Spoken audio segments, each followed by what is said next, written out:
अहमदनगरच्या नागरिकांना एक आगळा वेगळा प्रयोग पाहायला मिळाला। हा प्रयोग म्हणजे आपल्या जवानांनी केलेलं युद्धाचं प्रात्यक्षिक। अहमदनगरच्या केके रेंज मध्ये चक्क युद्धभूमीचं स्वरूप पाहायला मिळालं आणि आपल्या सैन्याचं सामर्थ्य देखील प्रेक्षकांना अनुभवायला मिळालं।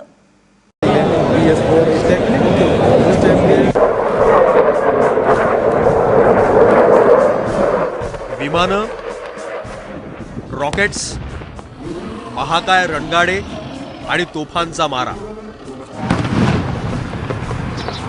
युद्धभूमीसारखीच ही प्रात्यक्षिकं करण्यात आली अहमदनगरच्या केके रेंजमध्ये। जे आवाज ऐकून शत्रूचीही पळापळ होते अशा तोफांच्या आवाजानं अहमदनगरचा अख्खा परिसर दुमदुमला आणि 2 तासांचा हा थरार नागरिकांना सुद्धा याची देही याची डोळा अनुभवायला मिळाला।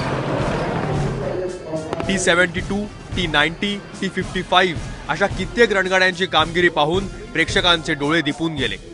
शत्रूचा अचूक वेध घेत थेट निशाणा साधणाऱ्या तोफा बघून छाती अभिमानानं फुलून सुद्धा आली।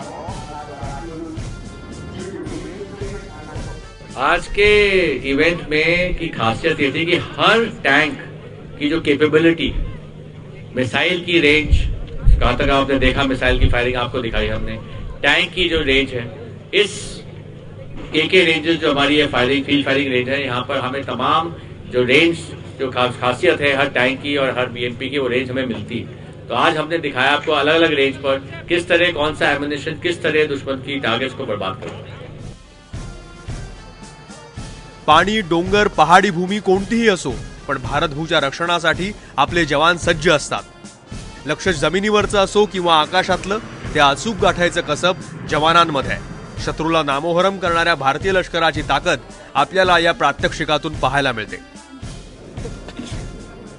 अगर आप महसूस करें कि असली गोली से दुश्मन के ऊपर उस तरह अगर उन्हें बर्बाद करें तो कोई शक नहीं है कि कोई दुश्मन इस मैकेनाइज्ड फोर्स के सामने टिक नहीं सकता। तिरंग्यासाठी प्राणांची बाजी लावणाऱ्या जिगरबाजांनी साऱ्यांची मनं जिंकून घेतली आणि भारतासमोर येणाऱ्या कोणत्याही आव्हानाला आपण चोख उत्तर देऊ शकतो असा विश्वासही प्रेक्षकांच्या मनात निर्माण केला। पांडुरंग रायकरसह ब्युरो रिपोर्ट, एबीपी माझा, मुंबई।